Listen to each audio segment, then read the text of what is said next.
Halo Sobat Book Reading 12 yang berbahagia. Jumpa lagi.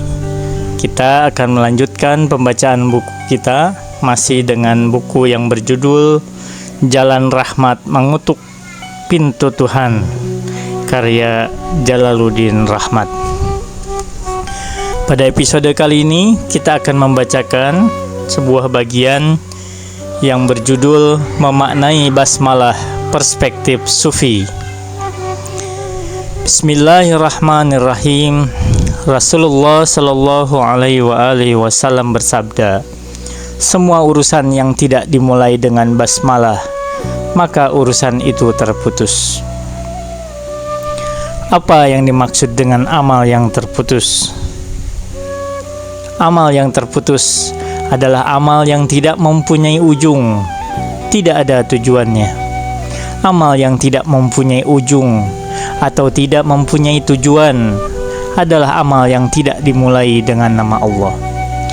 Sebaliknya, amal yang dimulai dengan nama Allah tidak akan terputus. Amal itu akan berakhir dengan nama Allah lagi. Menurut Syekh Jawad Amuli, begitu pula jika amal kita dimulai dengan hamdalah, maka amal itu akan berujung dengan hamdalah pula. Berkenaan dengan hadis di atas, Syekh Jawad Amuli membagi amal-amal tersebut ke dalam dua macam perbuatan baik. Pertama, amal yang baik dari segi perbuatan. Istilah ini disebut dengan Hasan al-Fi'li. Yang termasuk kriteria Hasan al-Fi'li misalnya adalah menolong orang lain, membantu orang yang sedang kesusahan, dan berdakwah. Semua perbuatan itu sudah termasuk perbuatan baik. Kedua, amal yang baik dari segi pelakunya, atau disebut Hasan al-Fa'il. Orang yang melakukan suatu perbuatan itu memang terhitung baik, dan ia memulai pekerjaannya dengan niat yang ikhlas. Basmalah adalah kalimat yang benar dan hasan dari segi fi'li. Jika orang melakukan suatu perbuatan baik yang dimulai dengan basmalah, berarti ia menisbahkan fa'ilnya untuk Allah. Ia menyandarkan pekerjaannya kepada Allah, sehingga ia mengubah Hasan al-Fi'li sekaligus menjadi Hasan al-Fa'il. Jadi, ada perbuatan yang fi'linya baik, tetapi fa'ilnya tidak baik, karena tidak berangkat dengan nama Allah. Perbuatan seperti ini dapat dikategorikan terputus atau batal. Suatu perbuatan harus Hasan al-Fi'li dan Hasan al-Fa'il. Masuk dan keluarnya harus benar. Ayat yang mulia ini menjelaskan tentang tujuan amal, yaitu kebenaran. Inilah yang dianjurkan Allah kepada manusia dalam amal sehari-hari. Dan katakanlah, ya Tuhanku, masukkanlah aku secara masuk yang benar, dan keluarkanlah pula aku secara keluar, dan berikan kepadaku dari sisi Engkau kekuasaan yang menolong.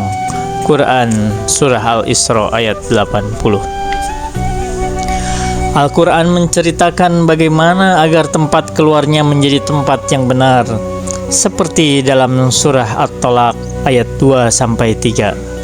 Dan mereka telah mendekati akhir iddahnya, maka rujukilah mereka dengan baik, atau lepaskanlah mereka dengan baik, dan persaksikanlah dengan dua orang saksi yang adil di antara kamu, dan hendaklah kamu menegakkan kesaksian itu karena Allah.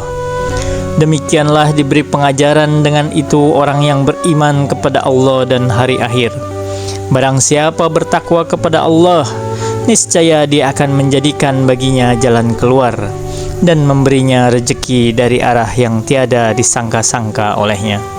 Dan barang siapa yang bertawakal kepada Allah, niscaya Allah akan mencukupkan keperluannya. Sesungguhnya Allah melaksanakan urusan yang kehendakinya. Sesungguhnya Allah telah mengadakan ketentuan bagi tiap-tiap sesuatu.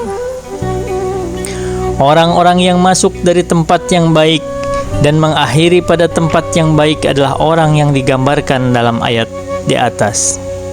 Basmalah berarti kita melakukan suatu perbuatan dengan niat ikhlas dengan diiringi nama Allah, agar ketika kita keluar dari tempat itu dalam keadaan baik, kita memulai perbuatan dengan al-haq, agar ujung amal kita keluar dari al-haq pula.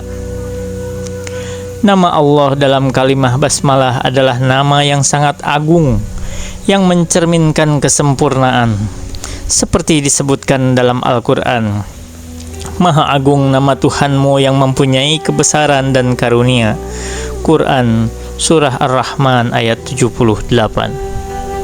Allah subhanahu wa ta'ala menjadikan namanya sebagai sumber keberkahan. Allah juga memerintahkan kita untuk mensucikan namanya. Jangan sekali-kali mencemarinya. Dalam Al-Quran, kita menemukan perintah untuk mensucikan namanya. Allah mempunyai sifat sempurna dan harus dibersihkan dari segala sifat kekurangan. Sucikanlah nama Tuhanmu yang maha tinggi. Quran Surah Al-A'la ayat 1. Ketika turun surat Al-Waqi'ah ayat 74, maka bertasbihlah dengan menyebut nama Tuhanmu yang maha besar. Rasulullah Shallallahu Alaihi Wasallam bersabda, jadikanlah pensucian nama itu di dalam ruku kamu. Ketika turun surat Al-A'la ayat pertama, Rasulullah Shallallahu Alaihi Wasallam bersabda, jadikanlah pensucian itu di dalam sujud kamu. Ada sebuah riwayat di kalangan Irfani yang menyebutkan bahwa kata basmalah yang diucapkan oleh seorang hamba mempunyai kedudukan seperti lafaz kun yang diucapkan Allah. Maksudnya, ketika Allah berkehendak dengan sesuatu, Dia hanya berkata kun, maka jadilah sesuatu itu. Bagi orang yang sudah mencapai makom tertentu, ucapan basmalahnya akan sama dengan ucapan kun. Jika ia menghendaki sesuatu, terjadilah apa yang diinginkannya.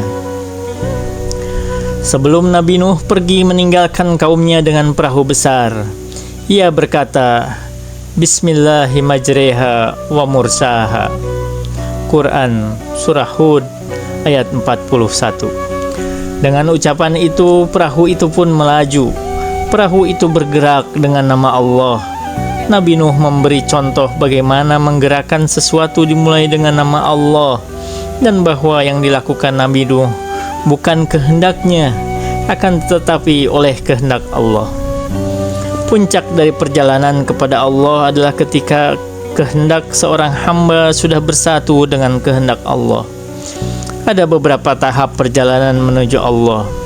Pertama, ketika seseorang mendahulukan kehendaknya daripada kehendak Allah. Kedua, ketika seseorang mendahulukan kehendak Allah daripada kehendaknya. Jika seseorang sudah mendahulukan kehendak Allah daripada kehendak dirinya, dia tidak dapat membedakan mana kehendak Allah dan kehendak dirinya. Kaki yang dipakainya berjalan adalah kaki Allah. Mata yang digunakannya melihat adalah mata Allah. Dan tangan yang dipergunakannya memegang adalah tangan Allah. Dalam hadis qudsi disebutkan, jika seorang hamba mendekatkan diri kepadaku dengan melakukan amal sunnah, aku akan menjadi matanya untuk melihat, aku akan menjadi tangannya untuk menyentuh, dan aku akan menjadi kakinya untuk berjalan. Dan jika ia berdoa, aku akan menjawab doanya. Jadi, hamba yang sudah dekat dengan Allah, kehendaknya sudah menjadi kun. Ucapan basmalahnya sama dengan kata kun dari maulanya Allah. Pada tahap kedua ini, kita coba membuang keinginan-keinginan nafsu. Yang ada dalam diri kita hanyalah keinginan Allah. Kita serahkan diri kita untuk Allah tanpa menyisakan sedikit pun kehendak untuk kita. Ada sebuah kisah di kalangan sufi. Pada suatu hari, Junaid al-Baghdadi mi'raj dalam tanda kutip naik ke langit. Dalam perjalanan itu, ketika sampai pada langit pertama, ia melihat ada kumpulan malaikat sedang ruku, sujud dan berzikir. Junaid ditanya oleh para malaikat, "Hai Junaid, bergabunglah bersama kami dengan berzikir mensucikan nama Tuhanmu."